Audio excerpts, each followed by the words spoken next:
last session, you voyaged onward to the guided destination of a mage known as Topola. This mage, according to the scion that you all encountered not far from the garden system, imparted some instruction that she would be able to provide direction and navigation through the Astral Sea in order to make your way to another crystal sphere, another wild space known as Doomspace. And this voyage was successful. You made it to the docks of Topola's asteroid. Chilta spent some time trying to communicate with baby seagulls before getting grazed by this new and dangerous space beast, which you soon were able to identify with Topola's help as a void scabbard. And upon being hit by such creature, Topola comes out, urges you all to join her within the safety of her tower. Eventually, she learns your crew's goals, your mission, why you're out here in wild space in the first place. This then prompted her to give you a cordial tour. Turb, however, was a little nervous, wanted to do something cool, and ventured off, had an excuse to leave briefly and have Flapjack hover the ship up to the top of the tower just to make sure that no funny business was not going to be adequately taken care of. Eventually, Topola shares why she's stuck here. She asks the party, you all, if you'd be willing to help slay a void scabbard that she has named Big Mama. A terrorizing one that has been sitting, hunting around her asteroid. Eventually, you all agreed, and given that some of her own mates, autonomes that she's named Orwick 1, Orwick 5, Orwick 7, they all seem to have specific designations, and they all also seem to be part of her own, well, she considers them some kind of family. Asks that maybe, if you're willing to have her, that you'd be willing to have some of them. And in fact, you also thought it would be pretty smart, tactical, to include some of the Orwicks in the luring of Big Mama. She then showed you 4 different pods, single man-operated pods that one could pilot, soar around, make attacks, make strikes as needed. And eventually, you were able, though it wasn't terribly easy, you were able to slay Big Mama. And now, with some fruit clippings, some of her autonomes, her arcane telescope, and the orrery to boot, you're now on your way to Doomspace.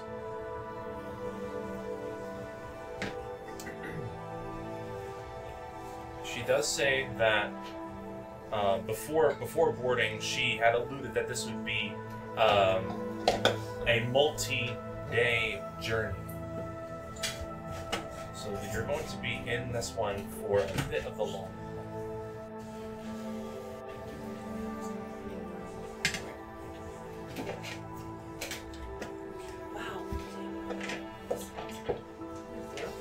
Yeah. Is this literally everyone? Yep. Holy cow. Everybody. When's the last time this happened? And we started before 8. What is going on with you guys? Something's wrong. We got ourselves together, I think. Yeah. I mean, it's Chad. It's Chad. It's Chad. Chad is because. It's because of you, Chad. Chad is because of you. Chad is because of you, and you is because of Chad, and we are here to celebrate the union of 16 wonderful people. All 16. Well, there's 16 because there's 2 for each of us. I thought it was all Luke's demons. Oh, my demons, they I left them in the car. You better crack a window. The air is on, the window is cracked. Yeah, the windows are cracked, and there's some water out. I left some kibble.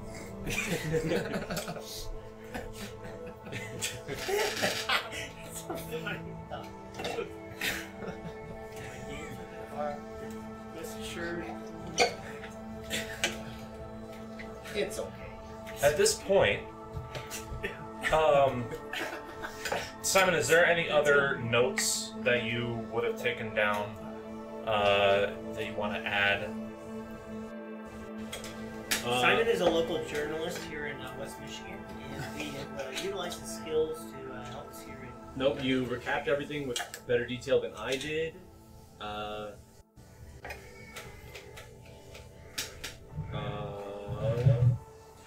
I think the Void Scaver. Scabbard. The top one noted that the Void Scabbard comes from somewhere in Doomspace. And then we took some of her saplings from her tower asteroid along with us because she had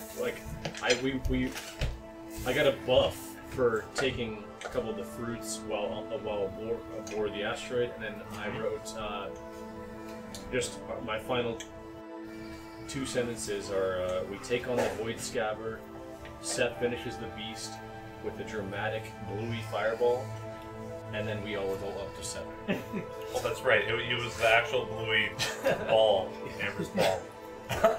Oh, it was like the show movie? Yes. It is like the show. It was like the show. I was imagining like he casted a blue fireball. That's what I was thinking. I guess. Nope, it was bluey. No, you don't have to. It's for kids. It's about a family of blue dogs. They're not all blue. 2 are orange. That is true. I watched it for the first Lore Master! I watched it for the first time today, okay? It was amazing. This is like Blue's Clues. Is it? They're blue healers and red healers. It's like a woke Australian show. Well, crap, not me. Television. I'm just joking. No, it's like What is this, yo gabba gabba bullshit? No, I hear it's good, and it has it's something that parents can enjoy just as much as the kids enjoy. really wasn't bad. Yeah, that's what I've heard. 100%. Again, yo gabba gabba. When they handle tough subjects like grieving and loss and all these And barrenness. that's crazy. Yeah. Yeah. Yeah. They say. Get ready, Chad. You're gonna have to bleed this cunt all the time. It's an Australian. It's Australian. It's not really a It's really not. It's just sort of they teach their kids to say that stuff Yeah, in yeah. Elementary school. Oh, bear? See you. I mean, no.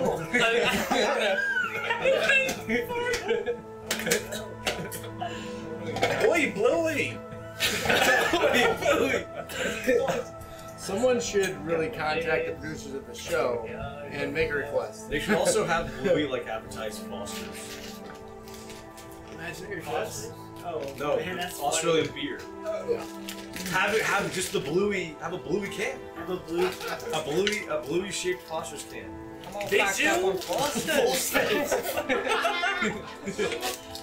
I'm all about on Foster's. Sounds like a fun show. Can't see straight, mate. Foster's.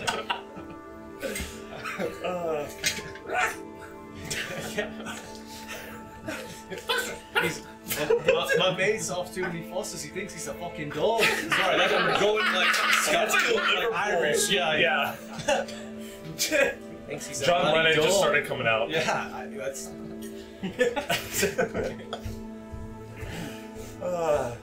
At this point,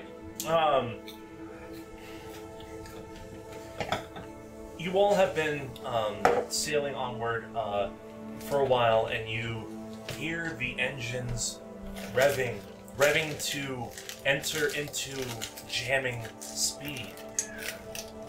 Oh, we're jamming. It's Barb Marley. Barb Molly's Bart and Molly's on, and we're jamming. Brett and Marby. Robert O'Marley. That's what happens when you're traveling faster than sound. Oh yeah, it's Yeah. It's Irish. Yeah. It's like the Yeah, Baba O'Reilly is actually a reference to Baba. So if you're a Who fan, there's Who fans out there. Any Where are my Who fans in the audience? Yeah. Who? All the Who fans just went crazy. They just went nuts. All 7. We just gained like 10 listeners. Dude, that's numbers. That's like, yeah, that's 10x our listeners. Just going on SoundCloud. You can listen to the last session on the Well, it was YouTube. On That's YouTube. right, Yeah. on YouTube. Yeah. I did listen to that. I tried putting it on Spotify, but you need like a special account. I learned that. Really? Like, You for can't user just, you account? can't just have like probably. You can't use your user account. Gotcha. Well, yeah. The funniest part of that episode last week is Luke yelling at Mike about what to do with the birds. Oh, yeah. Well, So wait, no, that was the week prior. That was the week prior, it was 3 weeks yeah, ago. it was the week prior. And you were like, "All right, I just want to talk to these birds." And God, why, I don't even fucking like birds. Why am I doing this? Yeah, it was so funny. Yeah, you're like, I just don't even know, like what he's and like Mike is like, They eat my fries. They fucking suck. pig meat to my mom, and Luke's like, I don't know what you want.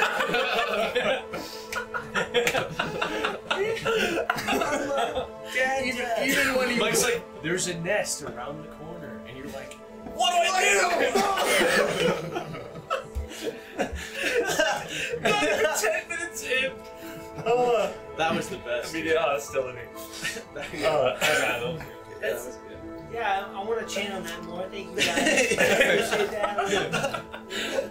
I hate birds. I don't like them. It's canon now. Yeah, it's canon. Now that your Drake has grown wings, you have a little bit of disdain for it. Yeah. Yeah, I don't Yeah. like feather things. I don't like things with Like, feathers. does I Drake like have wings? scale. Level 7. Level 7 Drake gets wings. Chad, I'm flipping you off. Thumbs down, you know what that means, right? I'm really mad. I'm really mad. I'm channeling that energy. You and birds. Finally, up and away backwards. I'm just gonna clip these moments and just only send this to Chad. Oh yeah. I can bring like my iPhone like video stand. Yes. We can get some like clips. Yes. Like, YouTube Shorts. Do some YouTube shorts. and stuff like The Instagram. algorithm bump. Oh, yeah. Instagram reels. Oh yeah. Get like a 7 split. I'd love to be able to go viral. Yeah. Yeah. Yeah, a vine, a 7-second vine. All right. Yeah, that's on Tap Plus for sure.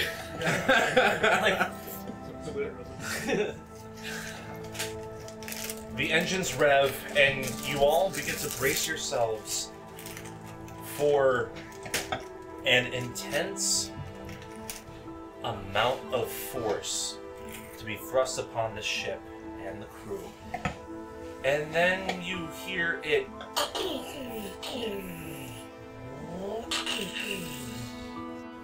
Who's the engineer? Somebody fix it. Who is taking on the role of boatswain? Can we make Topple do it? Who's Topple? Topple is the. I think we said that She's a witch from last week. I feel like What? you Well, were I'm sorry. the most. Yeah, I don't think she is a bird. I think she was covered in bird shit. And She's a you human, know right? what? I was leaning in that direction as well, but Alfonso also would be a good pick for, because it's intelligence based. yeah, man, I'm not. Intelligence, yeah. I'm dumb. I'm chalk-faced. I'm dumb as shit. Wait. Alfonso, you're smart. Do you want to be a boatswain? I got +7. Sure. Dude, where you going? That's boatswain, Alfonso, to you. Can you give me an investigation check and add your proficiency bonus? Okay.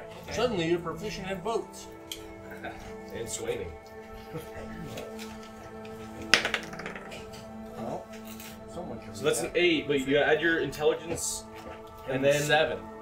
Intelligence and well, because he's proficient in it. So is it already folded in? No. He's not proficient in intelligence. He's plus. Wait, plus So 7 in 18. intelligence? That's what Or it's. in- Yeah. Yeah, intelligence. How is that even possible? That's saving. I'm looking at the wrong thing. Oh, okay. Okay, It's plus 4. So If- plus 7. So it is plus 7. It is plus 7. So 15. Yes. It would have been like if you weren't proficient in the skill, you would have a proficiency. Okay. So the 14. 15. Sorry, 15. Okay. Thank you, Luke.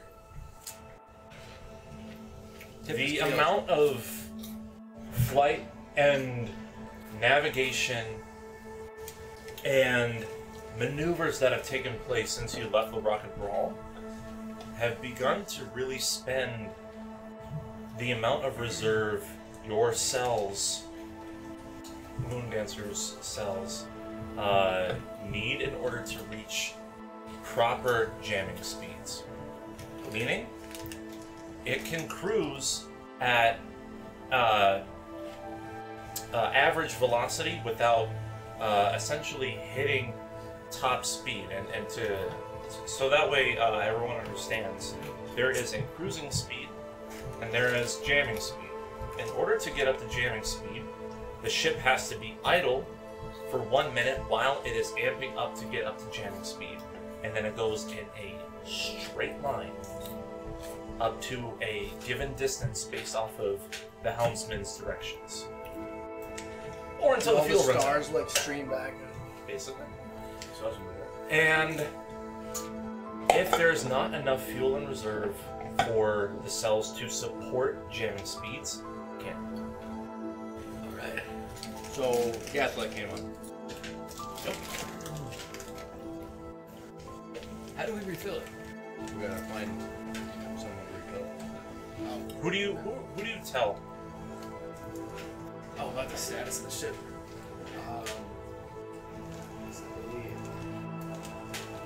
The captain.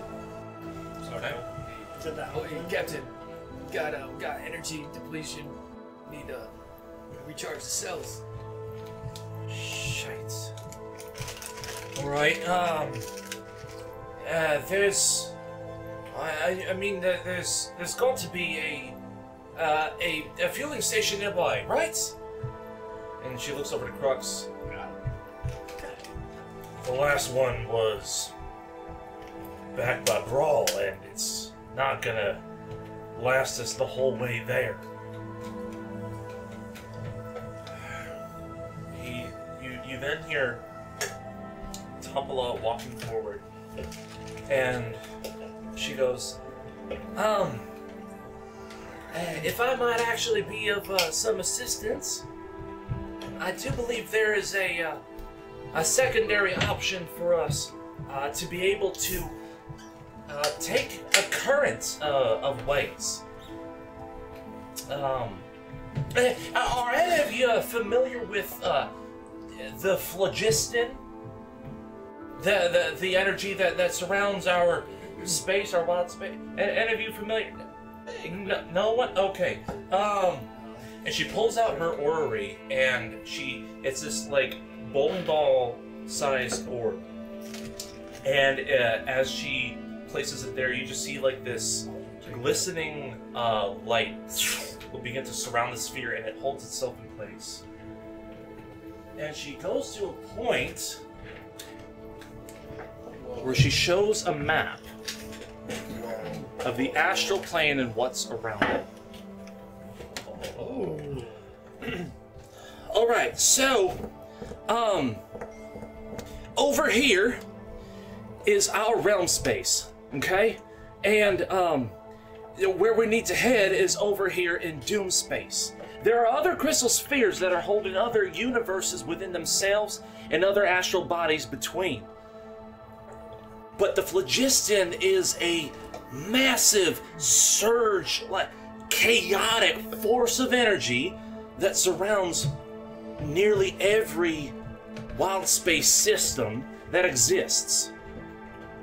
We can, if we were, we could take the currents around here, just underneath, and taking a shortcut, essentially, well, by time it's a shortcut, not by a length of space travel, but we could take the currents of the phlogiston and make it all the way to Doomspace this direction.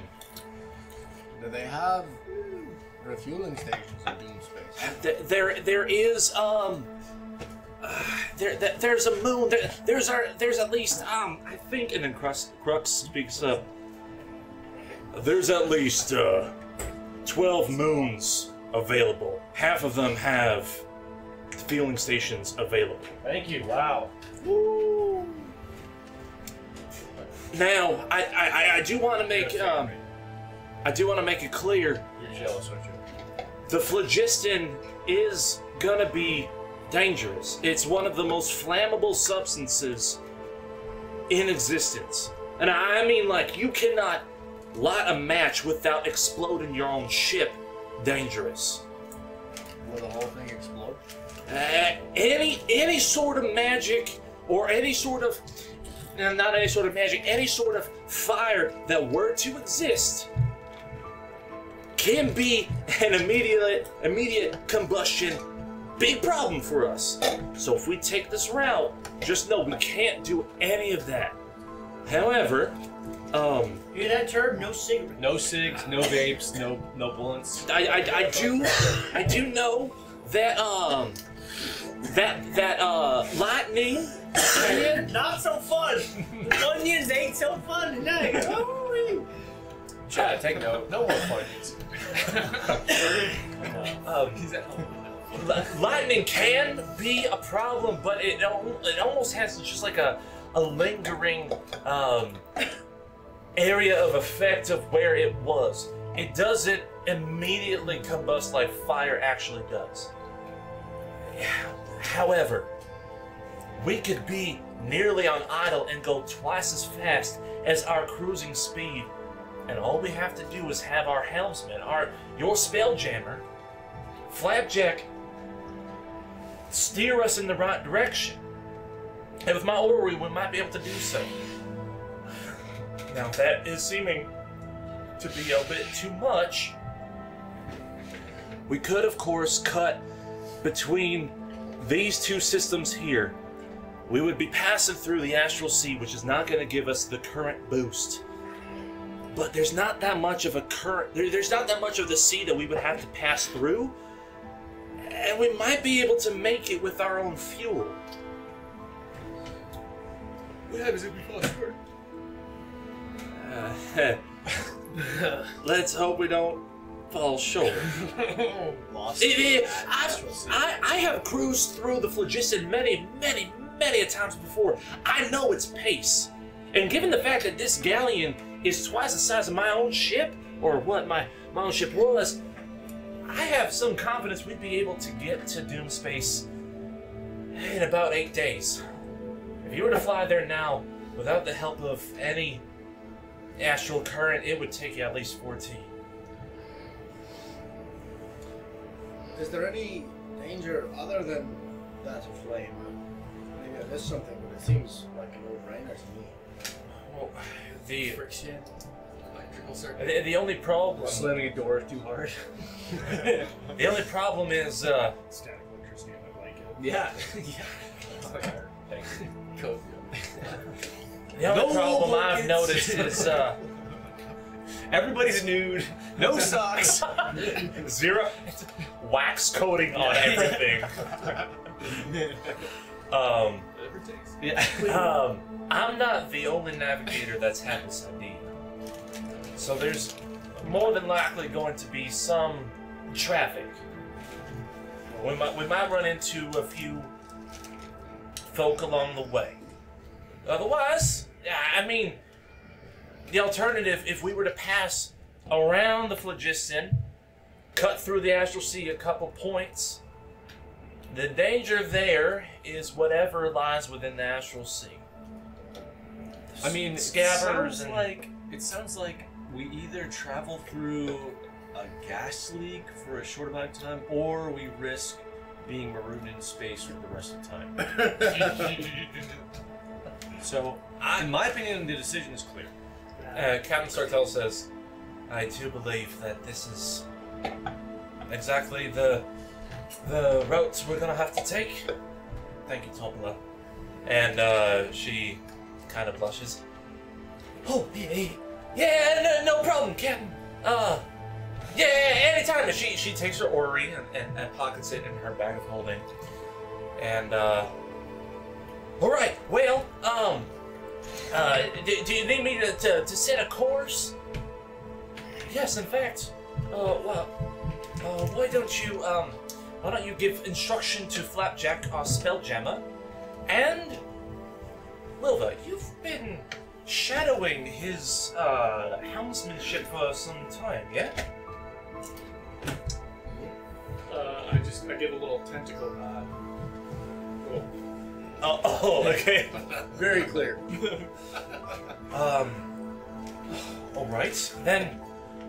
I say you and Flapjack take the helm in navigation, and Alfonso, keen eye on you for marking our energy reserves. That's gonna need to be coming handy. I'm gonna have you on Boltswain for quite a while. I'd say sharpshooters, Shaelta and Babsu, let's have you as our gunners for now. And Jarvel, Joan, and Turb, why don't I have you in Topola, if it's alright with you? And she just like, oh yeah, please. What's mine is yours. And you'll be in our fighters. Anyone have objections?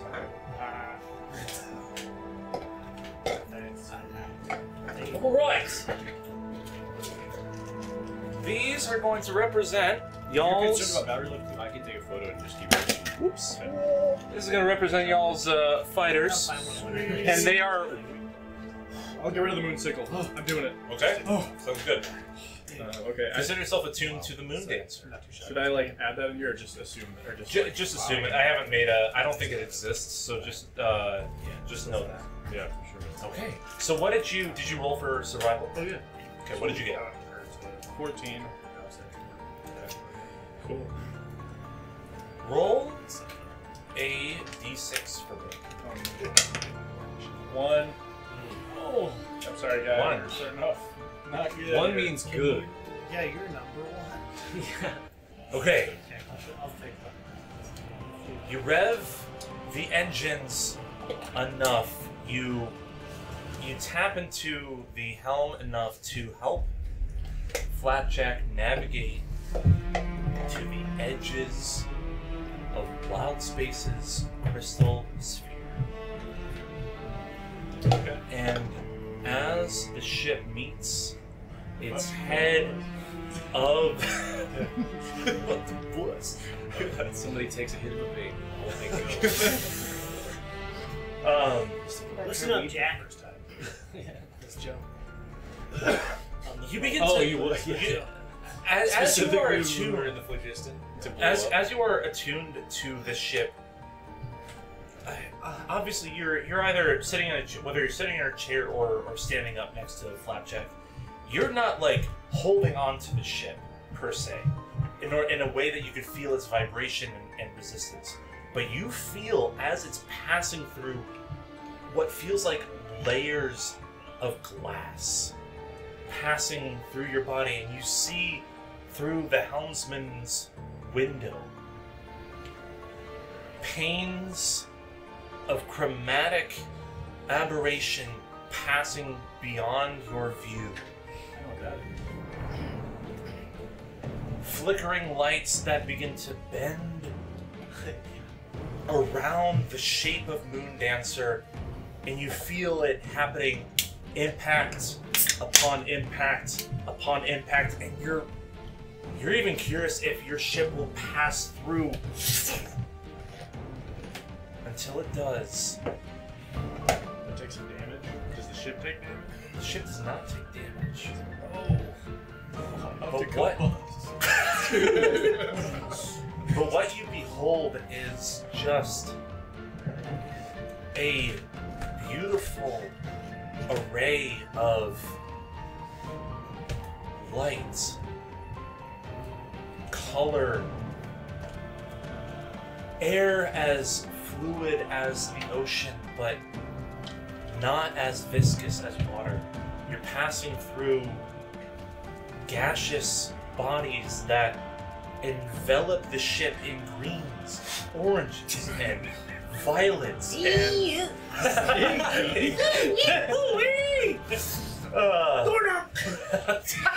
Safety! Bum out!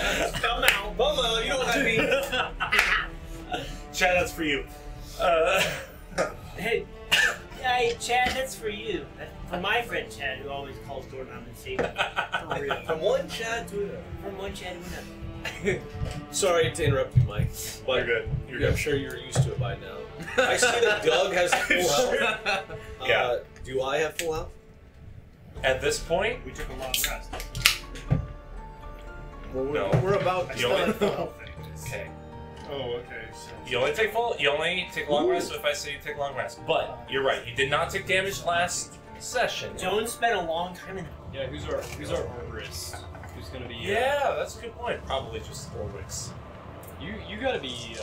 That's the true. green, right? Oh yeah. Actually got some. We don't nature have a shit going. druid, do we?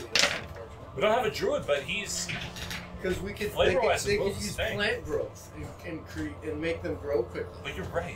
We got a druid though. Anyway, I agree. I was curious. I was hearing when you guys were something. I'm willing. The Lord send me. What? anyways,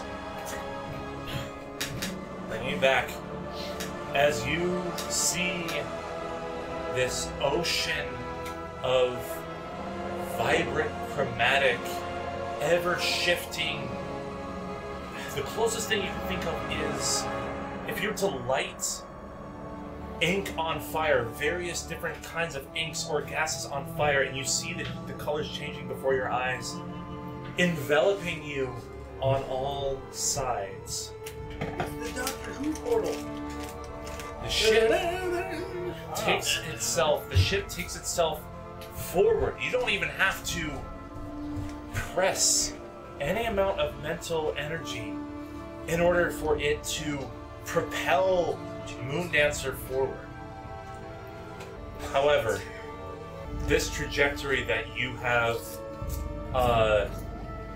angled the Moondancer towards has brought you all into some form of a cosmic storm. Oh no. And you The see whole thing eruption.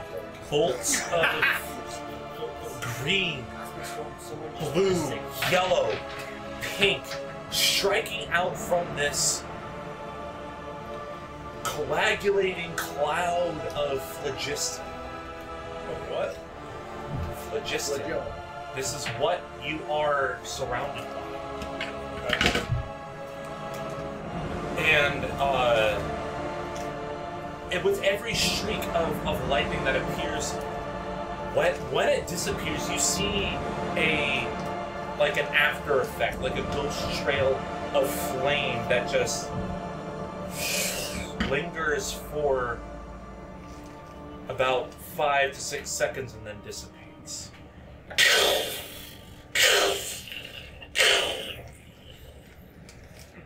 And as you head into it, I'm going to need you to make a dexterity saving throw on behalf of the ship, but I'm going to give you advantage because you have Flapjack at your side. Cool. Can I? We all die. Can I send a telepathic message to the crew and just be like, "We're in for a rough one." Batten down the hatches. Hold on to your butts. Who's smoking? I send a mental message to the Smoke crew. if you have them. Wait. I say all hands on. No. We're in for a bumpy ride.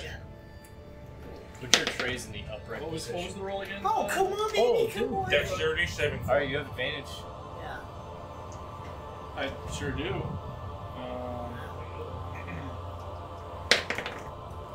I'll take it. a. I'll take it. I'll take a natural 20, 20, 22. 22. Navigating through this unavoidable storm does prove itself to be very challenging. If it wasn't with the help of two minds, you dive, you bob and weave, and you see arcs of lightning and flame cross under and around your ship. But nowhere do they strike any bit of the helm of Mooncancer. Right. And at this point, you pass through this cosmic storm, and you're able to navigate for another 2 hours on the scale. Damn right. It's not for a good movie. Everybody pop your feet up. I'll get the popcorn. Wilbur's got it. Wilbur's got it? Yeah, Wilbur's projecting. no, he's handling everything. Who's just holding the DVD? Eventually, Yeah, that's what I meant. Projecting the movie. passing through the phlogiston, and you begin to, and this is everybody. You all begin to see various ships passing nearby. On your right, 3, 4 passing on your left. Various pods and other galleons passing above and beneath. Why doesn't everyone do this all the time? Oh, apparently they do. Just not us. Apparently you didn't have a reason to pass through the phlogiston until now. But then there does seem to be, I'll say Alfonso and Wilbur, you both clock some kind of debris coming onward. It's not an astral body, it's not a comet, it doesn't look to be dangerous. Very, very, very small. Several thousand feet away. Any reflectivity? Does it seem like rock? Or like something's bad? Make a perception check. Yes, 18. 18.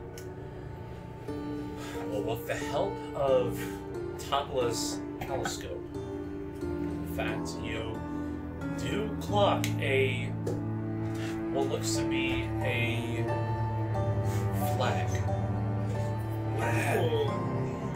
drifting by itself, and some reflective bodies, but mostly because of the makeup of the ship that they are. You recognize a few destroyed star moths. Star moths are the kind of ships that you recall the Astral Elves piloting many days ago. But this flag is coming dead on, and eventually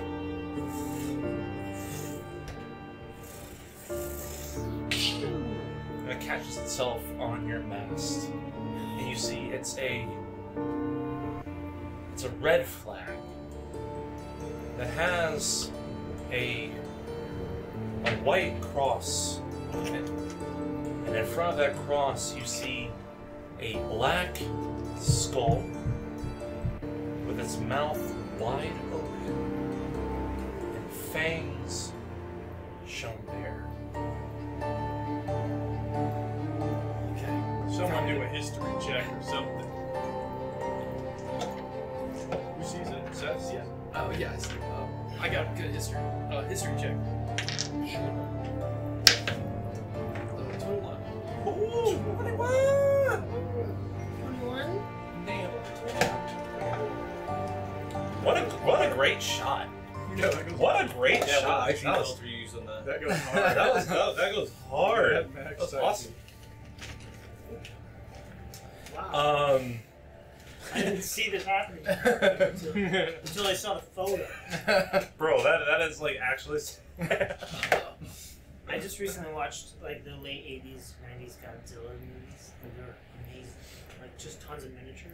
Have you seen? Just spectacular. Have you seen Godzilla -1 or? The new one? Yeah, No, I haven't. I've heard it's really good. I've heard Yeah, I it's heard really it's good. awesome. Cool. Like Godzilla doing its like projectile vomit nuke blast looks Yeah, incredible. sweet. On Netflix. Okay. That's free promo, Netflix. Hit up Chad for Hit up Chad! sponsorship. He's also our ad manager. Yeah. Chad, cut that out. Yeah. We don't have their No sponsorship. free ads. Yeah. No free ads, Chad. Yeah. We're no shills. Sorry guys, I'd like to interrupt. I mean, so today our episode is sponsored by Ridge Wallet.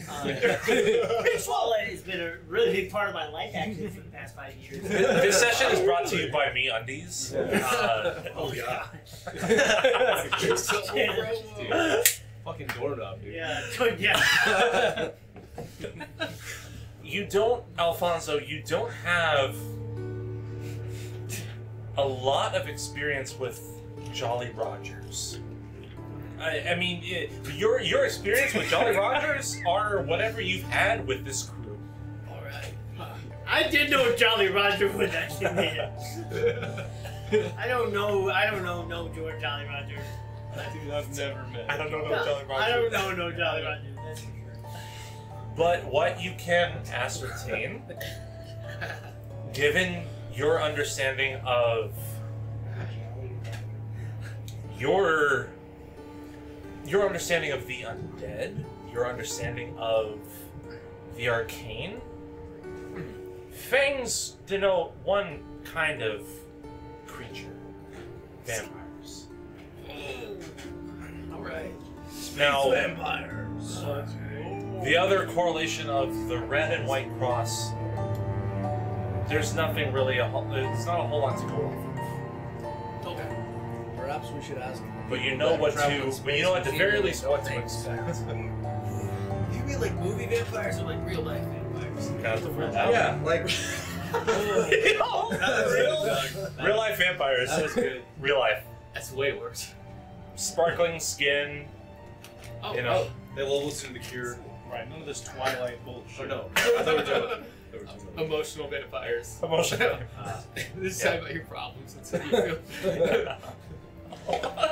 Like toxic friends, you're saying? Yeah.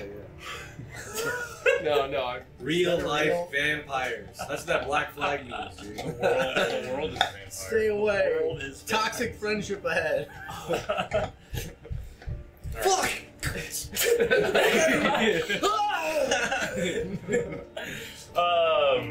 Yeah, so, but before I get to it specifically what you will be able to share, Chelta, Joan, Absu, Jarvel, Turb, what would you guys say you all would have been doing upon, mission objective, flying through the cosmic storm and now out of it? What specifically do you think your characters would have been involved in? And it doesn't have to be like a lot. It could just be like, I was journaling. Well, It just be whatever. Yeah, so the chromatic lights actually triggered a psychosis in me that might last for the next couple months. But I was painting for a while. Synesthesia. Yeah, I was. You're seeing numbers and color. I was seeing a lot. Yeah. I mean, I was painting my number, but there were no numbers on the page, that's for sure. Yeah. That's deep. Yeah, I was digging deep. I was painting this gun. I'm just like trying to focus on how I may use this in the future. I've used them in ranged weapons before. But I want to focus on this gun. So I'm painting the gun.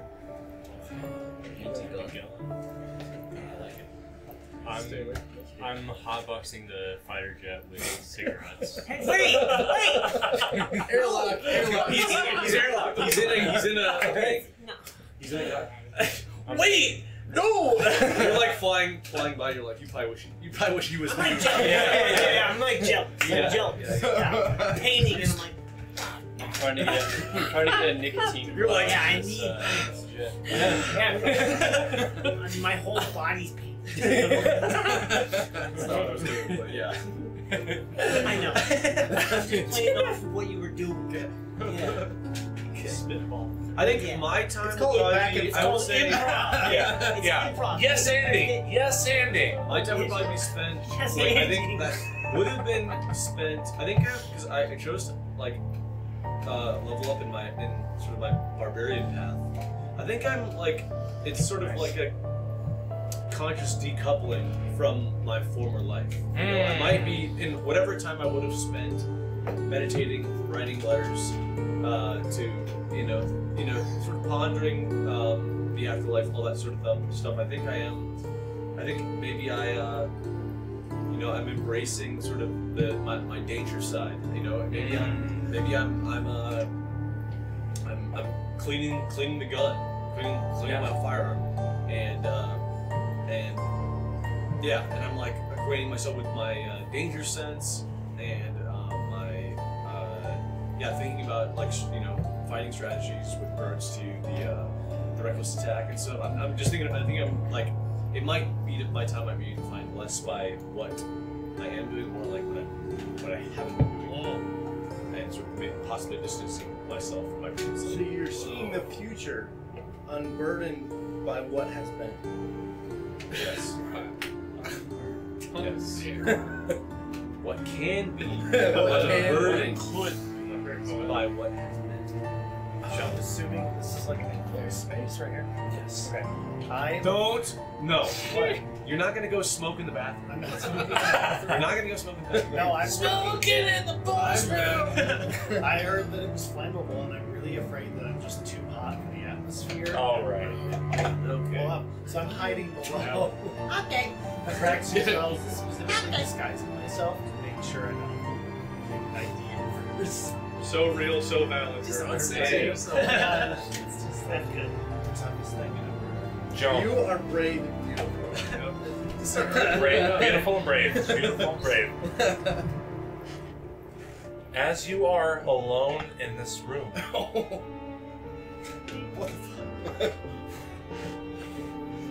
a pair of familiar yellow eyes apparate before you in the corner of the darkest space within this room.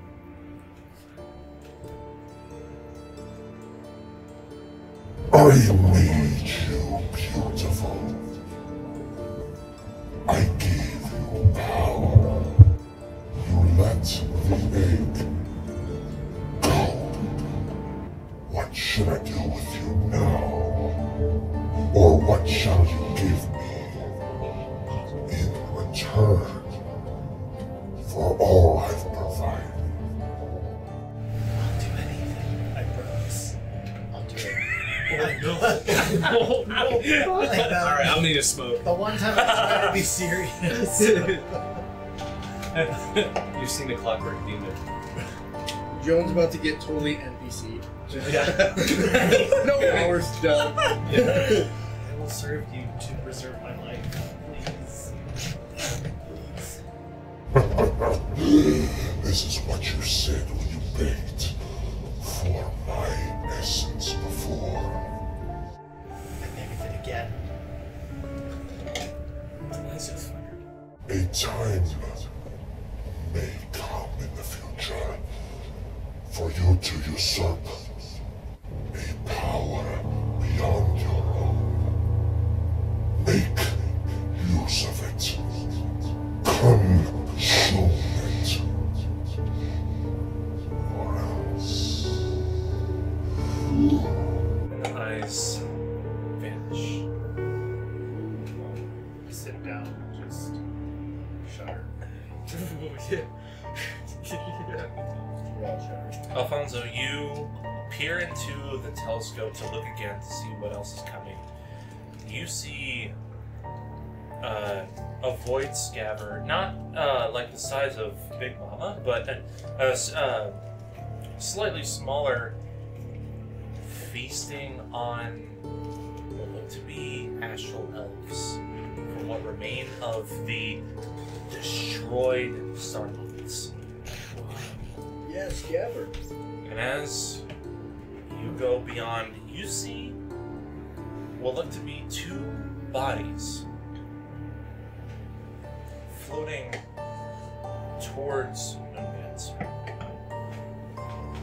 Any movement in the bodies. Any gesticulation and changes. Gesticulation. What did you get with your perception? The last. Was it +2? Yeah, it is plus. I think it was 18, and then I got 21 in investigation. History. No movement. No movement. They seem to be like basically parallel to the ship, just like floating. One is floating facing down. One is floating facing up towards the ship. And like our speed, because we're in the same part of the fleet. Yeah, kind of. Yeah, exactly. Which also, as a point of clarification, this is not like Finding Nemo, the current. Kind of what I was thinking. Yeah, it's I had your it is a multi-directional accelerant. So it does not matter wherever you're facing, that is the current for you. Oh, interesting. Yeah. I did not know. So Crux walks over. Jimmy.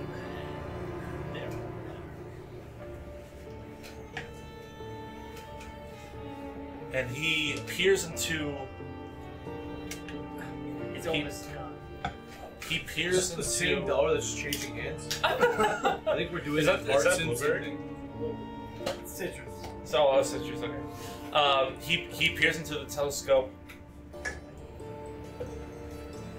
Ah, shit. Vampirates.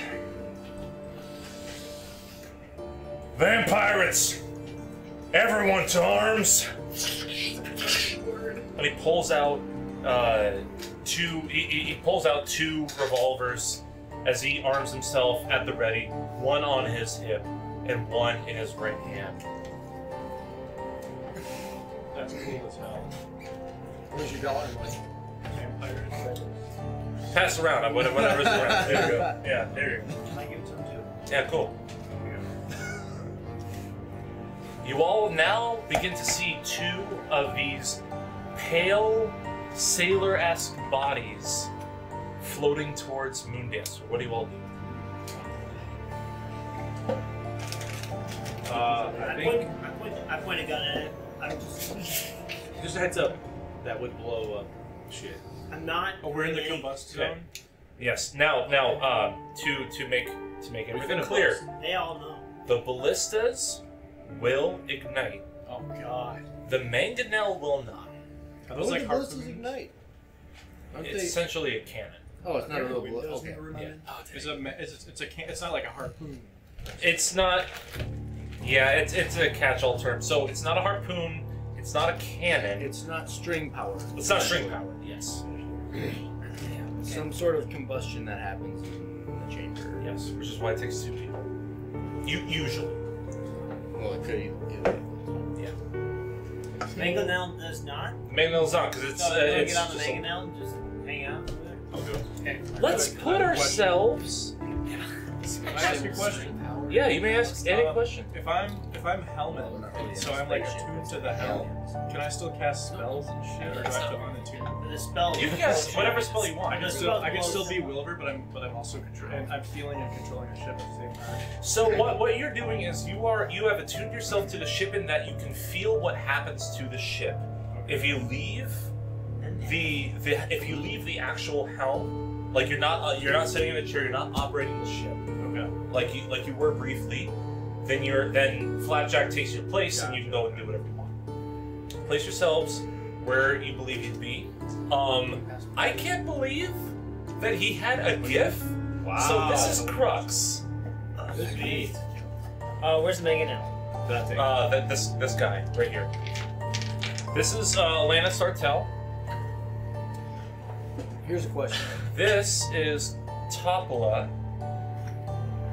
What about the mini ship weapons? Are those combustion powered? Those are more like, think of like a heavy crossbow. Okay. So, Joe, were you not in one of these with us? Oh, sick. Still looking at You it. were. She's, Still the vendor around? somewhere. Right here. Mike. Sorry, yes. Who was in a ship? You were in a ship. That was not on the ship. That was Well, where he he doesn't, saw. he You're doesn't in have a- to, he doesn't have to jump in the fighter if he doesn't want to. Correct, that's true. Do you want to be in the fighter or do you not want to? I mean, if I'd like to, but as far as I'm aware, I was down. That's where he saw the eyes. This is, yeah, you're in the hold, and we'll say for, like, when Crux said at arms, essentially, that's your choice to be like, do you want to be in a fighter or do you want to be on the ship? Do the fighters just have to get idle speed, like just like us? They're matching speed, yeah. As I hop in my ship, I ask Crux, are these definitely enemies? Like, is this take them out, no questions asked? I've never trusted them, but they're gonna be tough. Is that a yes or no? He does not respond to that. Is this a yes or no? They float by. I wasn't really paying attention. Were they floated by us? They're floating like over here. We're This way. hoping them not to notice us. Maybe. Well, they're not moving. So you don't know if they notice you or don't notice you or whatever. I thought they were floating towards us. Yeah, that's what I mean. They're floating in this direction, but they're not. Yeah, they're like they look limp. Could we use the fighters to nudge up like onto the ship? Check them I don't know that we want to do that for Crux's warning. I think we could take a shot, but should we just see if they pass? I mean, if they're limp, maybe they'll just continue floating by. Well, that was kind of what I was trying to get from that. Are the ships open? Like, is my cockpit open to the air? It's not open. Yeah, no, you can't cast a spell. all are enclosed. Correct. So smoke if you have them. There you go. Your Marlboros are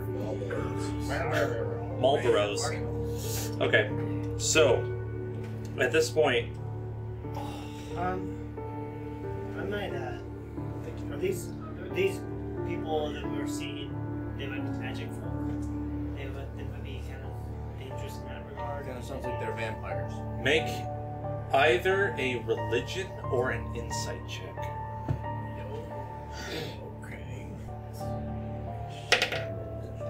An insight check of 12. What does this A mean that's on Advantage. Oh, baby. But that depends, because I believe I applied this no matter what boon you gave yourself. So it depends on what boon you chose. If you chose a specific boon that gave you advantage on insight, then that's what would happen. it? Yeah, so cosmic intellect. Yeah.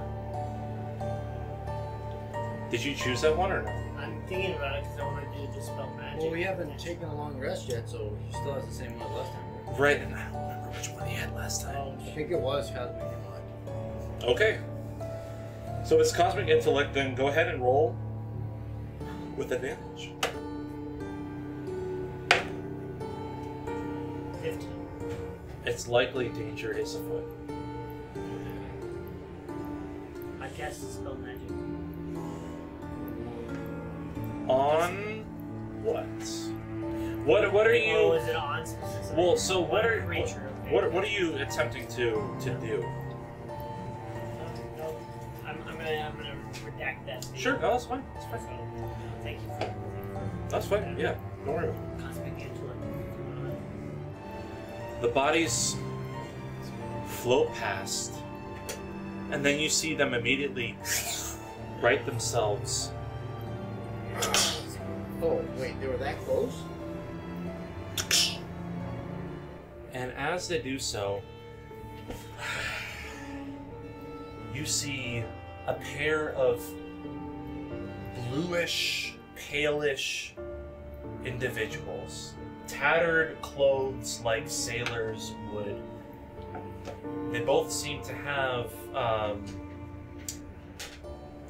one of them has one of the slender ones. Let's say this one has you see arms on them in the form of daggers. The other one, some sort of like sword of some kind on their hip as well. And as they both land, we were surprised to be able to land. There were storm moths that attacked us. Might we be able to take refuge here on your ship? They both look a little bit out of breath. Vampires don't have to breathe, do they? I mean, vampires, yes. Oh, true. Maybe they need to breathe, but at the same time, they can't die. That's fucked up. That's fucked up.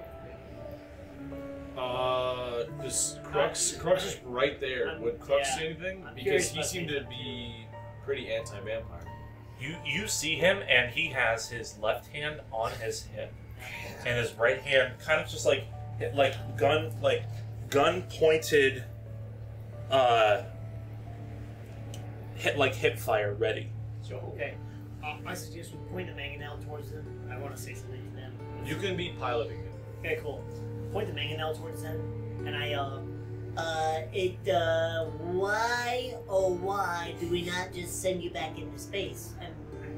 I see, and I may know who you may be, and you may live here, there. Why does it matter to you? You see them both looking around, and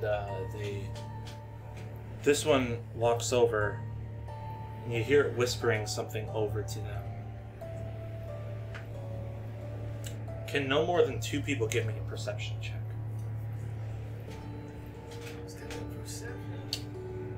+8. Just do it. Maybe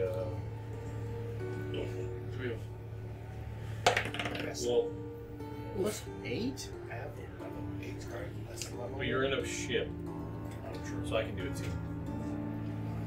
So you roll. 3. 13. You don't catch what they say. I will say though that We are the farthest.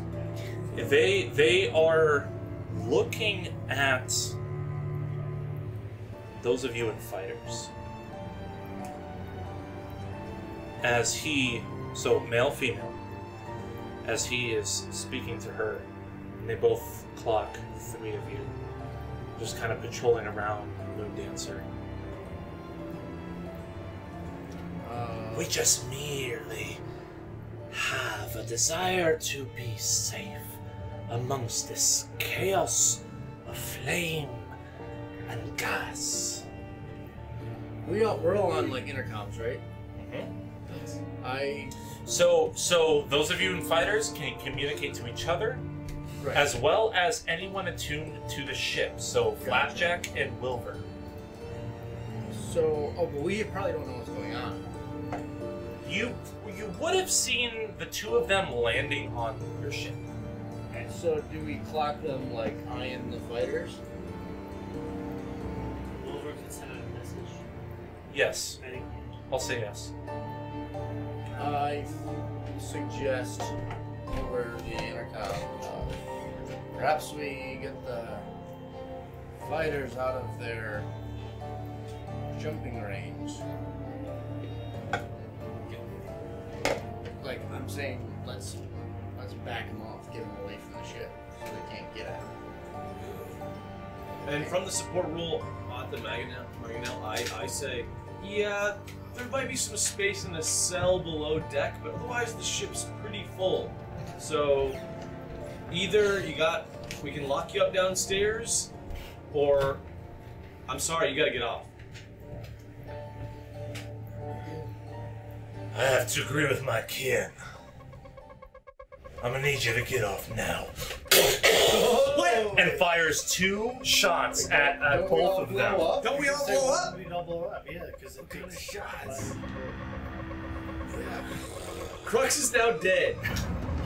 He fires 2 shots. Magic bullets, come on, at dude. both of them that do not ignite. What? Give me a perception check, absolutely. Me? That 3D printed gun. 10. Spring Wow. power. Yeah, It's an air rifle. 10 was the DC. As he fired, you saw, like, very small, but perceptible enough circular runes around the barrel of his guns with every shot. And you see them just like darting away. They both avoided it. That was a great key weapon. I need a group initiative, please. So, a d6. D6. Luke, you want to start? All? There's a d6 for the squad. 4. I think you would have said 2 separate. 2! Okay, we win. Nice. 6. And as the guns fire off, damn it! He begins to reload. I'm gonna like jump behind this side. Just get over the ledge a little bit, and I want to aim my arrow, and I want to like shoot at this dude's leg. Give me an attack roll. 50 plus 9. Hell yeah, that hits. What's the damage? 12 points of damage. 12 points of damage on which one? The gentleman. The gentleman! 12 points of damage. Lands directly into his shoulder, and he takes a hit and looks over up to you. Well, I assume, I don't know if I hear commotion or I at least heard stuff over the intercom. But I'm gonna send out my goon. Through the mech, you feel like it is able to pick up on some tertiary movement. Give me a perception check. Whoa, tertiary. That is a dirty. That is a 19. Sorry. 19. I love the, you get the On this side, coriander. on this side of the hull, you hear something crawling. I just be like, hey guys, watch out on starboard side. Or, Yeah, you'd be Can I do able to that? communicate to the fighters. okay. Jarvel, Joan, and Turd. Okay, so I communicate to Jarvel, Joan, and Turf. Turbo. Turbo. Turbo. You're an Earth Genasi now. You know, hey, alert on starboard side, something's coming up. You're I'm gonna gonna fight. fly my thing around and aim, and then the last second, shoot. Shoot one of them. The female. Sounds good. Give me an attack roll, add 10 to it. 16. 16 hits. Wow. 3d4 plus your dexterity modifier. 7. 7. Your spear projectile lands right into her back. Turns over, looks over her shoulder at you, seeing your fire flying around. I'm thinking about casting Wall of Sand, which just slow him down and kind of stick him. Ooh, dude, I haven't seen a single wall of anything ever. This is gonna be awesome. Okay, It's like a wall of sand in real life, or like a space wall of sand. Oh, it's sand. okay, wall of sand. You conjure up a wall of swirling sand on the ground. At the point you see within range, you can make a wall 30 feet long, 10 feet high, 10 feet thick. So can I make it like a circle, Yes. encasing them? Yeah. Damn, dude, that's cool. That's awesome. It blocks line of sight, it doesn't block movement, but it slows down movement by a third. 3 feet of movement they spend, you get 1 foot of movement. Okay. Love it. Okay. Love it. I like that.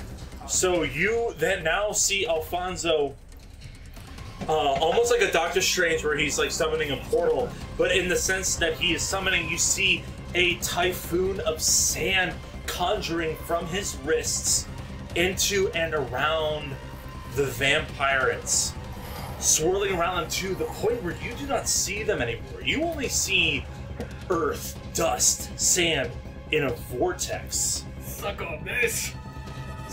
Jarvel. You said you'd allow me to know my enemy. Yes. What are you looking for? I would like to know. I can learn 2 pieces of information. Their current hit points. Current hit points, superior or inferior, And their armor class. and AC superior. Inferior. No, Okay. not armor class. Strength. Okay. And their Strength. sexual range. Strength and HP. What is your strength score and HP? 20. And the HP is 60. 60. Inferior in both. Both inferior. Both inferior. So, okay. So I'm gonna make my attack roll. Ah, balls. Yeah. Well, 15 to hit. 15 does hit. So that's a 17 DC strength save. Okay. I like this. 17 DC. They need a 16 or higher. 15! As your bolt rams right into the side of its hand, you see it just like dangling for a second, and as it tries to bring itself up, it falls back off of the ship, tumbling underneath Moondancer. It doesn't fall into space. Oh, it also takes damage. Hold The on. ship has its There's a own gravitational pull. Bullshit. This guy's handle. You're mad about Yeah, what's the damage This is for? real space, dude. Shit, dude. Come on. Think an astronaut falls with the space shuttle, Yeah. tumbles down Damage beneath would it. be- So 3d4 plus.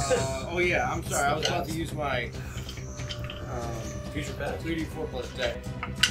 10 points of damage. I'm gonna try to fly my fighter and do a sort of like Barrel roll? Yeah, do like a barrel roll Okay. into these two. Dude, yes. Scoop them off. Yeah. He's flying into the sand. And you would have your extra attack, so you Is that- you can pick both of them. Okay, so you said he's exposed, so maybe I could potentially just like knock him out of the orbit. Correct. There you go. Yeah. Correct. Okay, I'll do that. Okay. Give me an attack roll, please. It's 11. Do I? Oh, you add 10 to it. That hits. Oh, that's nice. Sweet. Give me another attack roll. Okay. 19. 3d4 plus dexterity modifier for both of them. Okay. Oh, I get another attack. You do too. Yes. That hits with 19, so 9. 9. 6 plus 4, so that's 10 points of damage. Okay. Do that again. So that's 11 points of damage, so 21 total points of damage. Both of your strikes and both of your strikes shunt him off of the gravitational pull of Moondancer. Cool. The rest of your party is going to go, your NPCs. And you hear one of them wincing. Through the sandstorm, the vortex on your ship, and Sartell coming through into the vortex as well. You hear slashing of blades, clashing of arms, gnashing of teeth. All of Weeping? it. Weeping? Maybe a little weeping. Wait. We can't see who? Just the vampires and who You else? saw Sartell jump into the sandstorm, Okay. and the vampires are in. Okay, so it's like Tom and Jerry. It's like a plume of smoke, and there's Yes. there's like asterisks, Random coming out of it. axe, Yeah. random like dagger, like Weapons, grabbing the neck and like pulling it down.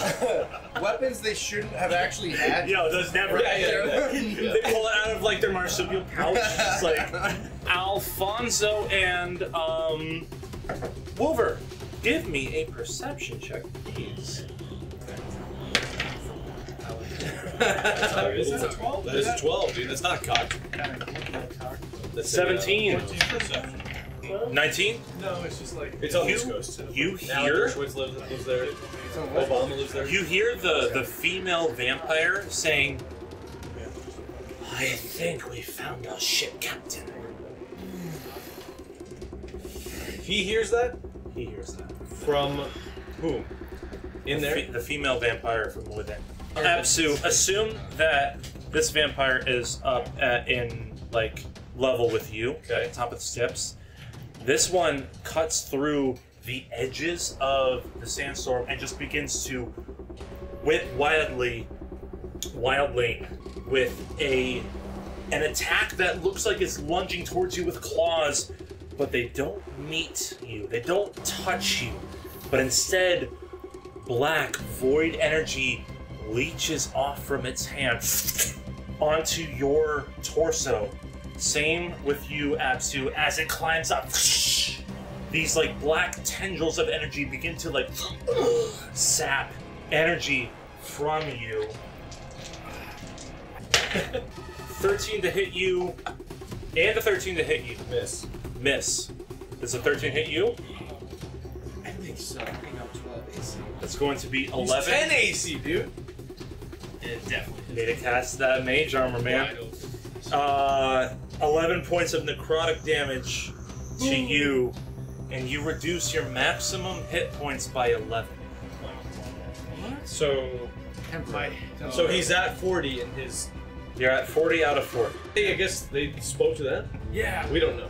In a way that looks as though one would appear when they drop invisibility. Okay.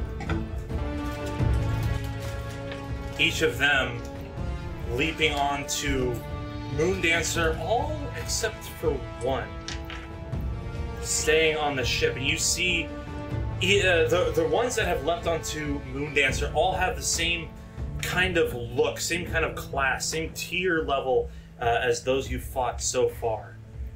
This one on the ship has robes, tattered, worn, decrepit, disease-ridden, like there's like its body is wasting away and its face withered, hood covering over its top, and a greenish glow in its hand as it looks like it's preparing some kind of spell. Staff in its right hand. Which one is that?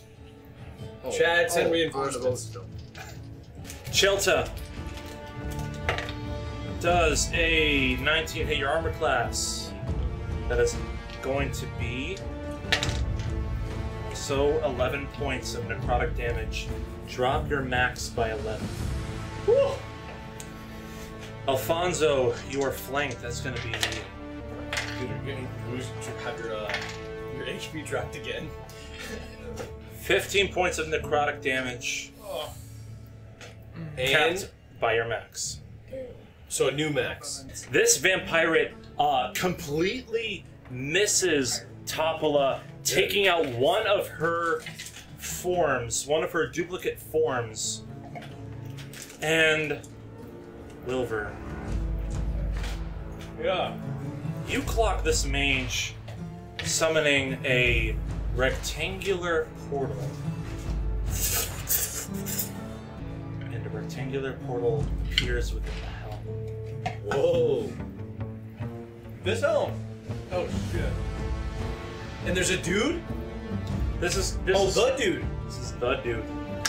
Woo! This is going to represent Flapjack. He looks over to you. Oh, you're not the one. Pulls out a dagger. Slashes across the head of Flapjack. Holy fuck, dude. Just decapitated him? Like, basically, if you were to imagine, like, the jugular of where Flapjack's is, right into it. Oh, pancake. Which, by the way, the same time that you saw you witness Flapjack just getting annihilated. Though you are all cruising through the phlogiston, you feel like a slow descent, like a subtle amount of speed has been lost. Throttle was lifted? Yeah. Because we no longer have a spelljammer that helped, basically. Okay. Yeah. Copy, interesting. I'm gonna attack this person a couple times. Okay, let's do it. The hook dagger. And I can also cast Zephyr Strike. Yes. Run away afterwards like a little baby. Yeah. Yeah. Dude, love you- Zephyr Strike. Can you avoid Living person. retaliatory attack? Yeah. Love it. And then we're gonna this motherfucker underneath me that I'm sitting on right now. Mm-hmm. He's gonna make that huge strike on that. Dude. 18 to hit. Yes, sir. Okay, cool. Where's my You do have the sick thing. It's just like auto heals people, right? 6 points of damage and 5 points of acid damage. Dodging and then ducking underneath each of your arrows, but the bite still lands onto its leg. So what I want to do is I want to fly him this way and launch my thing at him and then ram him. natural 20? So 6d4 64! plus your dexterity modifier. 64. So 19. No, 20. And you're going to ram him, yeah? Yep. 16. 2d6 of damage. 4. By the time his turn begins, he would have landed on his own ship. Well done. Alright, what we're doing is we're gonna do reckless attack on while I'm raged on the guy in front of me. Okay. So we're doing that. Alfonso, you're on deck. That's a 24 to hit. Mhm. Yeah, 24 to hit. 13 damage with the battle axe. And so this is what I'm gonna do here. I'm gonna back up and take the penalty. I understand he gets attack of opportunity, whatever. And then I'm going to take that. And then I'm gonna head first charge into this guy as a bonus action. Try and boot him off the ship. Ooh! Okay. I love it. Opportunity attack is gonna take place. 12. Miss. Perfect. Alright. Slash and attack roll to hit him. Okay. Ready? Yeah, so that's plus, so I've got plus 8 on this right here. Yep. Whoever wins. 16. Yeah. That is an 8. Oh my god! I just punted Shield and the Drake. Wow, that was a cool drop right That was there. actually amazing. Yeah, that was a cool drop. That was really cool. I would argue this angle is not enough for it to land on the ship, so it... Woo! Let's go. Flies my best turn ever. away. Let's go. Best turn ever. Best turn ever. My best turn ever. Personal best. Put it on the leaderboard. All right, Alfonso, what's the game plan here? You are surrounded on both fronts.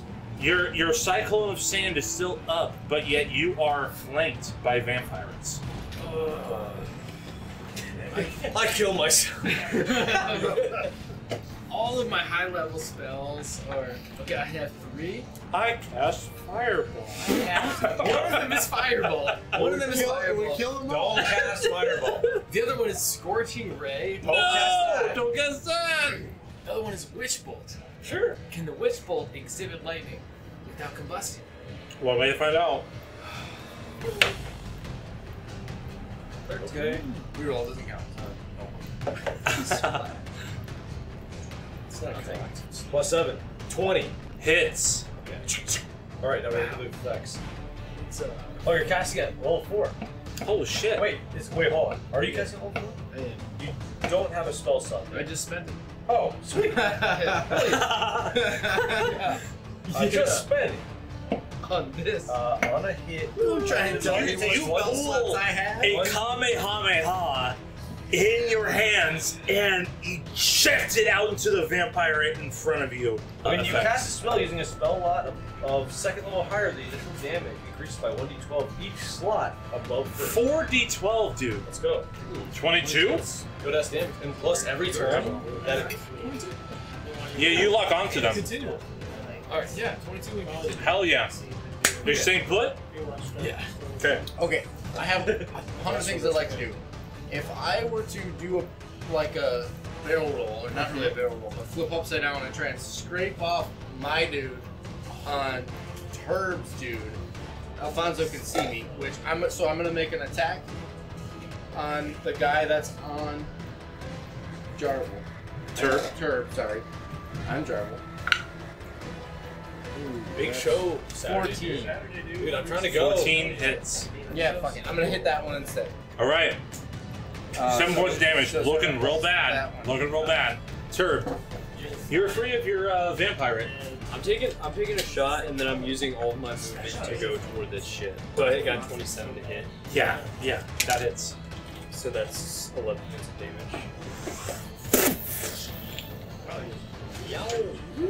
Killing him. Unguarded shit. Let's go. So there's 2 on Cade. No, I have 2. There's 2 on Cade. There's 2 on the Moon Dancer, and there's the captain is still by Wilbur, right? Just hit me with a ballista, guys. It's cool. Kill me. Kill my ass, dude. This ship reveals much more adorned vampire than you have seen thus far. But those of you who are able to clock it, which would be anyone on the starboard side, notices he is missing his left hand. And then you see crawling over his shoulder, just like the other, this other undead hand crawling over his arm before he launches it and launches a hand. Ooh, what the? Wednesday. Some Addams Family type shit. And Chelta, you notice there is a dark green ring on his third finger. On this third finger, and you see it glow for 2 seconds before. Ooh, it's a grappling. Whoa! And makes an attack against Commodore Crux. In fact, he's going to make 2 slashes against the torso and neck. Bring him to a very bloodied state. Commodore! And Captain Sartell is going to... She's going to make an attack against the bloodied one over here. And as she slashes through Alfonso, the one that you have a tether to disappears in a plume of smoke, and as it does so, you see Sartell just like... You can transfer, though. If it dies, you can transfer. Really? Yeah. So not only that, but this is telling you that upon a vampire's death and a smoke explosion happens, Absu... Assumption that Sartell here hot dogs this answer. And then 20 to hit you. Hits. 7 points. No, that I'm resistant to piercing, slashing, and bludgeoning. Okay, so you take 4 points of damage, and reduce your max by 4. Come on, bro. This one in the helm looks over at you. Only our job. Only what? Only our job. Because you asked, what are we doing here? And it's going to try to make a slashing attack against you. So you can use your shield if you want. I'm gonna use my. So it is I have to wait until I hear. It is a 16. If you add 5, would you make your AC a 17? I absolutely would. Yeah, make it a 21. Okay. So then, as you react and throw up an arcane shield to deflect. Clever. And it turns back around to try to make for an exit. It's not moving yet, but you can see that it's like pivoting away from you. Okay. Topola turns, and Alfonso and Joan and Chelta, you all see her turn, and as she's looking like she's going to cast a very powerful light spell, she quelches it. No way, no way, no way, no way. Garganhail? She yells out. And as this something of a captain looks like he's about to thrust a blade directly into Crux, halts as soon as she yells Garganhail, looks over Crux's shoulder, and immediately drops his attack and holds his hand up.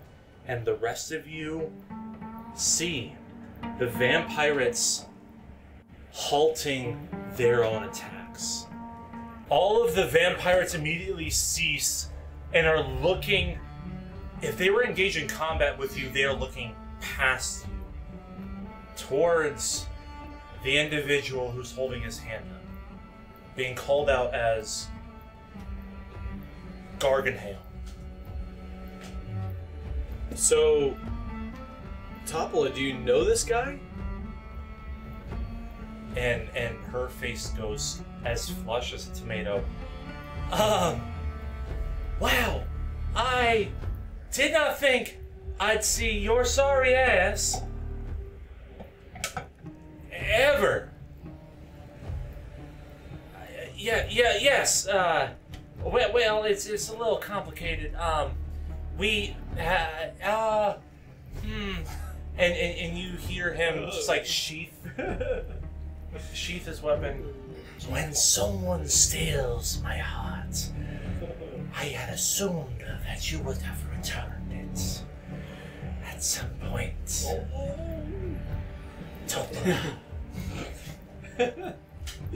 And she's like pulling her face like within her robes to like hide, and there's a lot of like tension.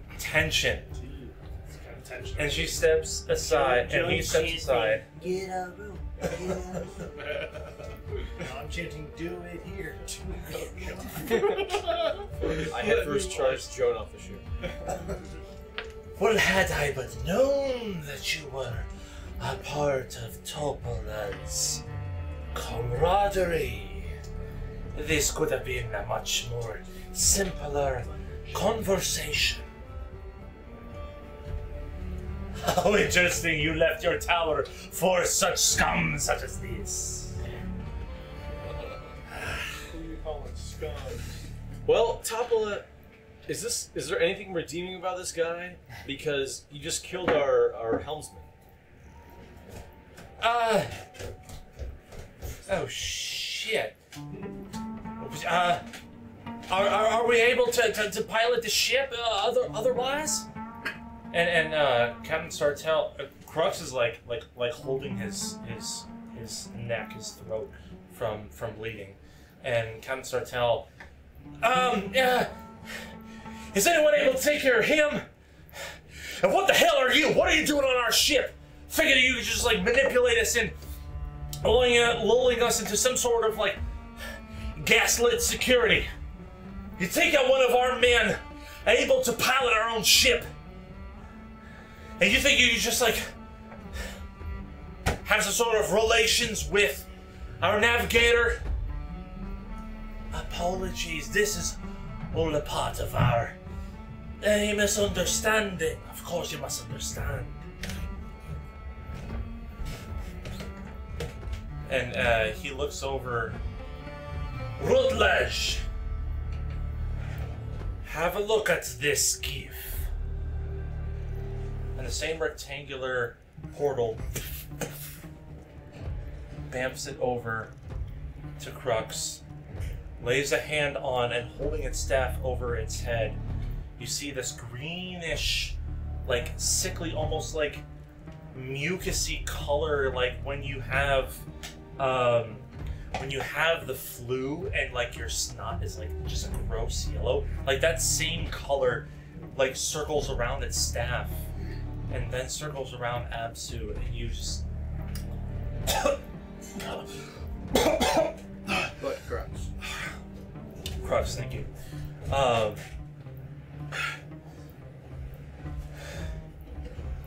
Thanks.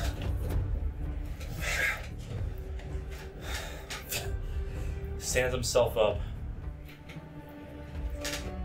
So what's the meaning to be had of any of this shit?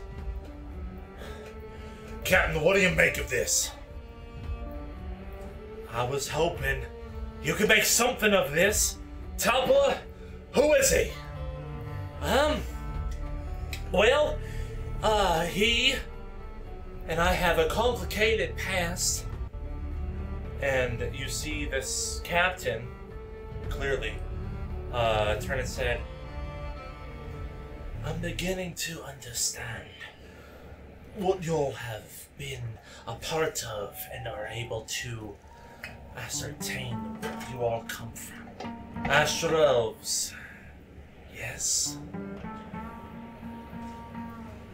Does it seem to be an adversary of a similar front that you all have passed through? Because for me, 2/3 of my fleet have been obliterated by the Astral elves. My men picked off by scavengers, eaten clean by the storm moths themselves.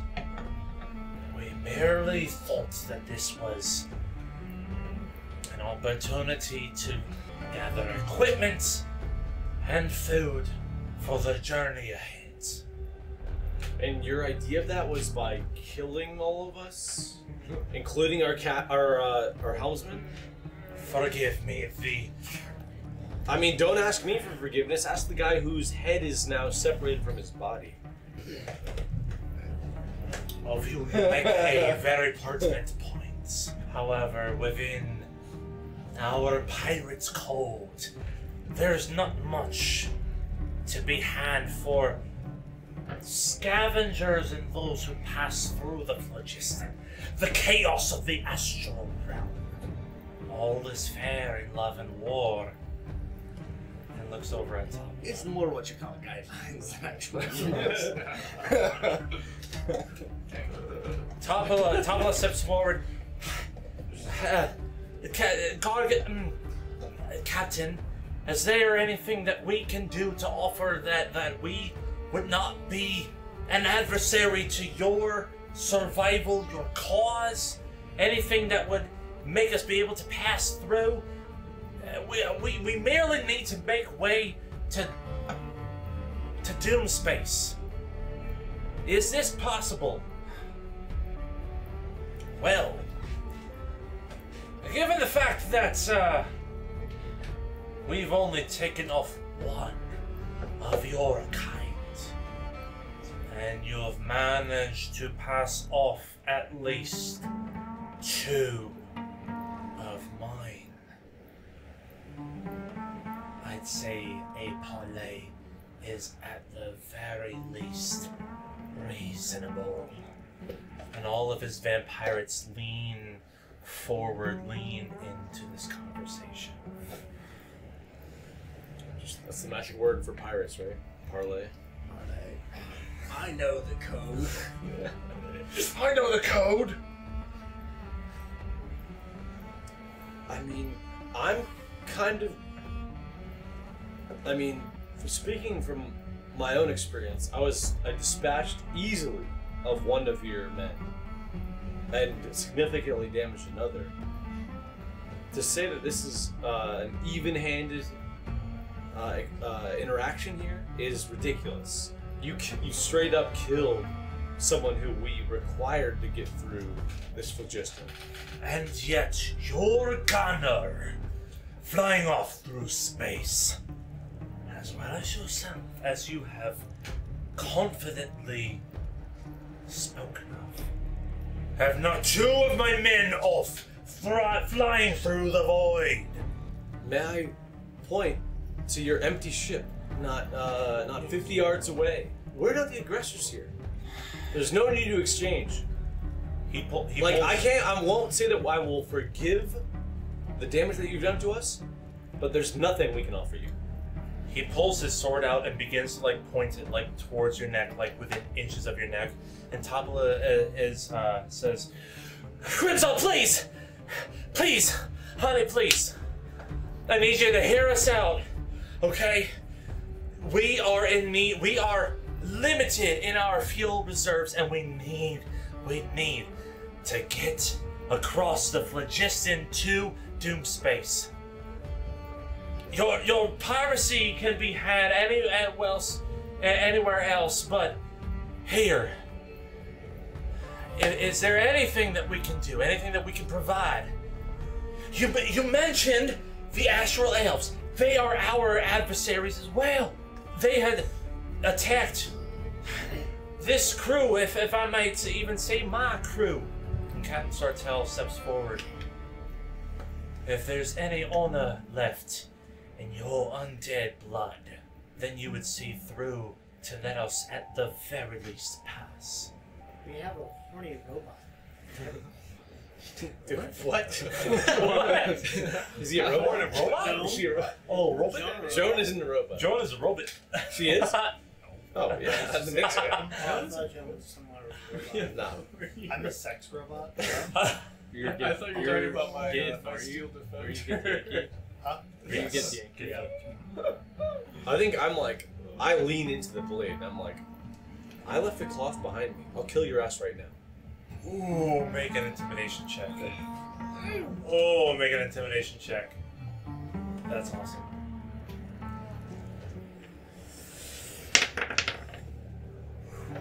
What's 9 plus. 3, 12. Add your rage bonus to this. So +2, 15. Sheath his blade. I have a mighty disdain for the Astral Elves. The XARYXIS tore through my fleet not much more than an hour ago.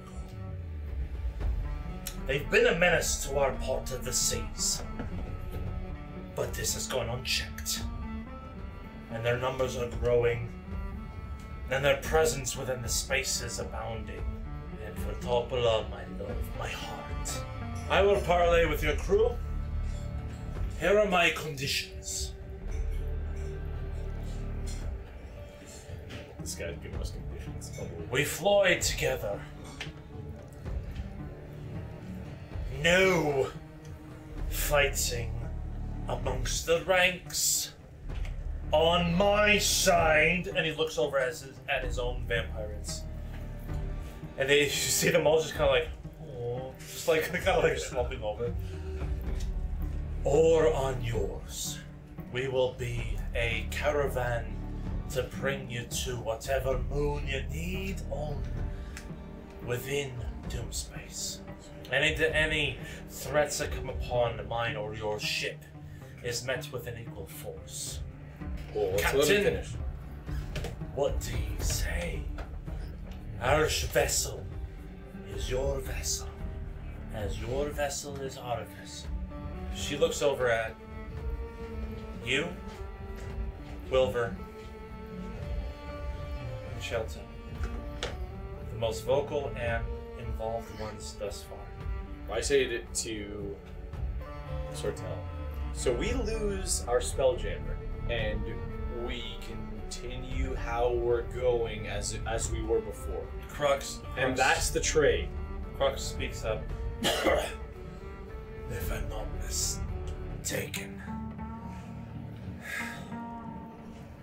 their mage healed me, and your illithid child has been spotting point at helmsman thus far.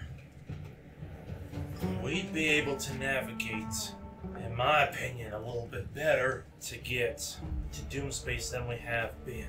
We have another vessel. We have at least 6 others who are willing to fight to defend our lives on the way to Doomspace in this here caravan. Now, I've dealt with vampires before, and they are ruthless. And I understand a lack of mercy. But I also understand the ways of the sea. If they're willing to parley with us, then it does not come lightly. My vote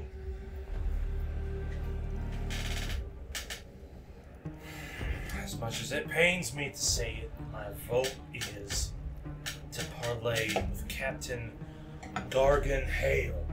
And my vote is send them off on the busted ship they arrived on, take one of their cells to fuel our ship, give them Topola. Let's go. We have our map, we have our telescope, we have our fucking astronauts. Oh, hey, this is... I thought I was more than just to be used as an item on your ship. If I'm going, all of me is going. We had him on their back foot, and yeah, you paused the fight. Like, so what? Like, I'm just a voice. I'm not the person who's gonna make the decision, but that's where I'm sitting. What do you two say? So, essentially, we have here hitchhikers that have some sort of condition, as I see. I don't necessarily know why they'd like to join us. Doesn't make any sense, really. They seem to be loitering in space. So He did make a point to mention that he hates the astral elves. So Well, you have that adversary at your back. we have a shared adversary, so what? Many people probably hate the astral elves, like I hate taxes.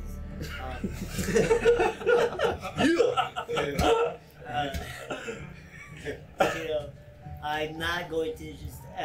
I have no friendly relations with these folks. I have been here just to take care of my flock, and this is my flock. And why need I add more animals into the herd? I don't see the adversary reason to be good enough. So I say, I ask the kindly, is it Glenn? Gargan Hale. I ask Gargan kindly to take his ship and leave us. Wilbur. Charlotte's left. Wilbur. Wilbur waddles out of the helm's room. Question: do we know if Flapjack is dead? Sorry, I know I'm interjecting. I think just based on me saying that Flapjack is dead. You see violet blood spilling out of his otherwise translucent body, and So yeah, Wilbur waddles out of the helm's room, and I think I say something to the tune of, "I'm willing to go along," or I'm willing to make an agreement with those who have shown their strength. Captain Sartell steps forward. My crew means absolutely everything to me. And I know the nature of that of a pirate. Backing out of this deal would be not exactly within your code, if I were to understand it correctly. So, I hate to say it, but we have a long journey ahead of us. We have no idea what sort... I'm out.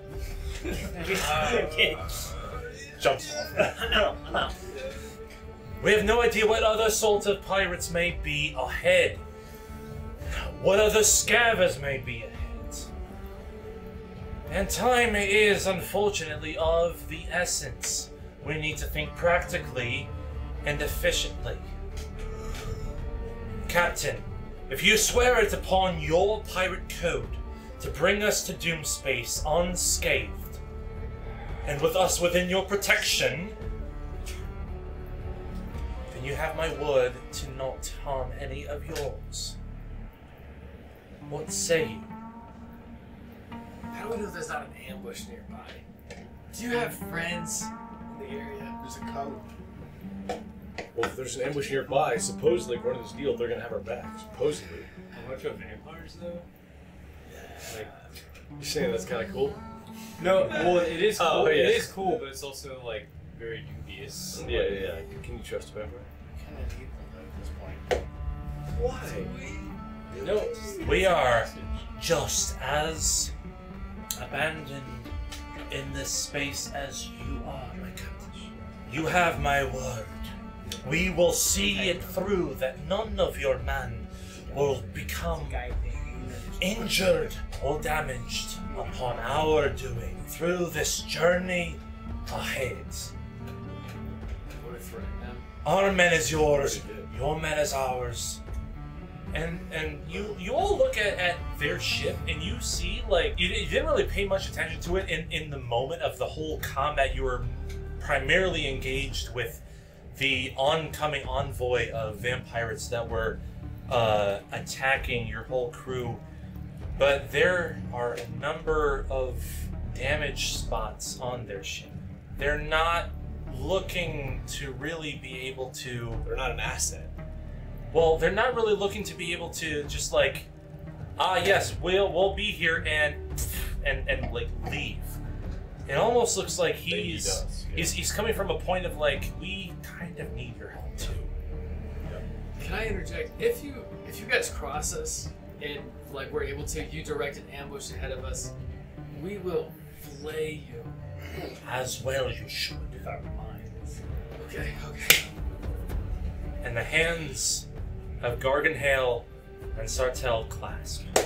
The only thing that I ask, as a means of a reasonable truce and agreement, half of my men stay on Moon Dancer, half of your men stay on the Last Breath. What? With our ships. We get to use our fighters on the other ship. Where fighters could be wherever. How about we I make say a we mega send ship? 3 of us over there. Put them on top of each other. Keep the fighters over there with us if we can make it escape. Yeah. Let's stack them. Yo! Let's stack them. So, they attacked us, killed one of our guys. Spell check. Or spell. What? Like our spell check. Like I feel like Yeah. an important rule. Yeah. And then now they want to split up our forces. Keep some of their crew on our ship. He's splitting up now 2 down, but yes, splitting up his crew, splitting up your crew on both ships in an attempt to keep the balance so that way no one can really desert the other. Sartell's gonna over. I'll tell you this, Sartell. I won't follow your orders unless all of those, whatever they are not on their own ship, and we get anything we want from their ship. If we go on there, they have cells that we need for the power. If they have weapons that we need, like, that's all ours. If that's not a baseline condition of this handshake that you just agreed to without consent of the crew, like, I'm not following orders. I'm on the ship. I'm not following orders. Make a persuasion check. Okay. Actually, pause. Anyone else hold the same sentiment as Absu? I don't know where I am right now. Where am I right now? Those of you who are on fighters, I would imagine you would have probably gotten close enough so that way you could hear, if not have docked your ship to Moondancer to... I'm blasting cigs in my fire. You like open the cockpit. Yeah. The biggest plume of all time. Is there anyone else that holds the same sentiment and wants to hold the same deal as Absu right now? I don't know that I don't know if I hold the same sentiment exactly, but I am not going over to their ship. I'm Says the opening. guy who's Amish.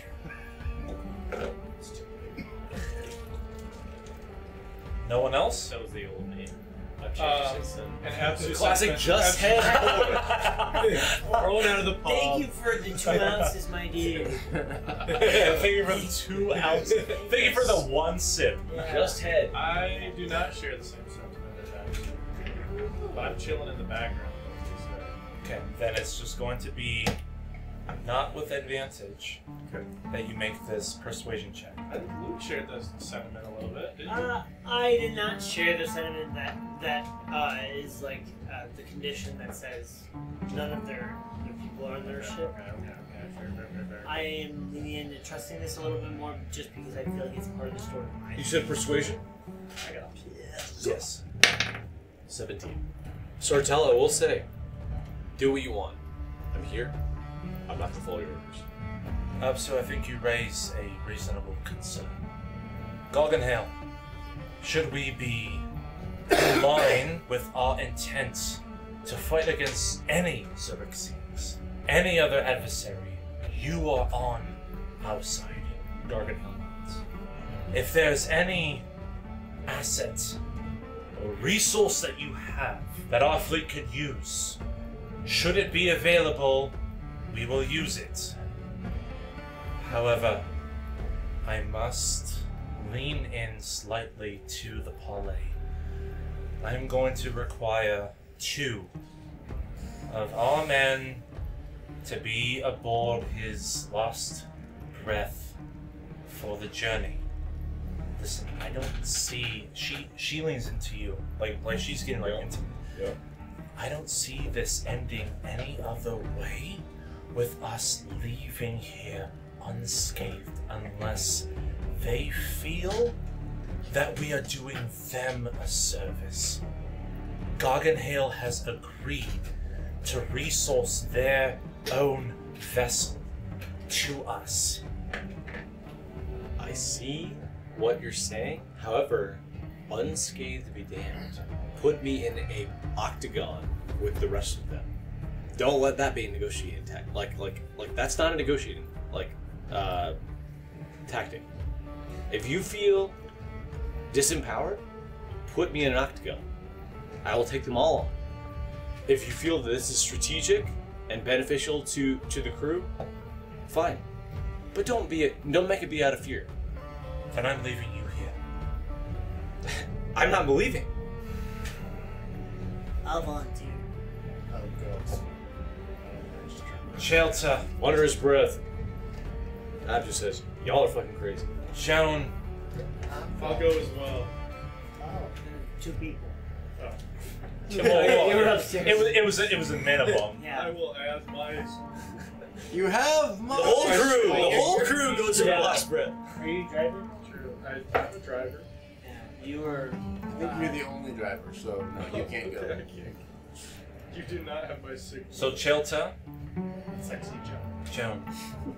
Oh, not Sexy me. Joe. Yeah, Chelta and Joan. Oh, yeah. Sorry. Just me. You two will aboard the last breath for the duration of this journey. 2 of your men, no more. You have my word, Captain. If not for the sake of Topola, for the sake of the code. Oi, you, and you. And he points to the one next to Topola and the one that was behind you. They're staying. The rest are going back. Chelta and Joan, you are now on the last breath. Wow. We're gonna fast forward a little bit. Give yourselves a long rest as days go by. Max HP goes back to. Max HP goes back to your normal max HP. What do you do? I like standing in front of it. It's you have clocked it like for over the past 2 days, and like That's a it's good question. on- That's a good question. on Sorry. on like a I mean, on like a side shelf in Garganhale's quarters. Okay. And anytime that he's walked in or out, you've noticed it, and you're like, what the fuck, turb? I know there can't be that many terms in realm space. How many turbs are there? Oh, Turb, what's your last name? They have a folder with the there's a guy who has the same name as you. He's not on the boat. It's so crazy. I'm shouting across the Hey! There's another term! There's a folder with your name on it, but it's somebody else, I'm sure. There's just DVDs inside of it. It's a Mossad blackmail tape. This is Terp 16. Yeah. What do you I do? saw your video. I guess I'm gonna try to take the first opportunity I can to sneak in there and see what's going on. Make a stealth check. Let's go. Let's go.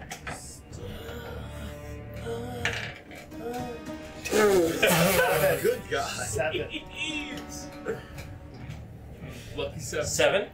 Plus? Okay. I like shout as I'm walking, and I'm going into the captain's quarters now. 7 plus anything? No, 6 plus 1. Okay. Alright. Lucky 7. You dip into the quarters at this point. Garganhale, and you notice that he loves to play Dead Hands Dice a lot. So he's rarely in his quarters except like maybe one time a given day. You hop in and you briefly open the folder and you see like a photograph of a younger, what you assume a younger turd in monastic robes amongst an array of other monks in some monastery. A red inky circle around his head.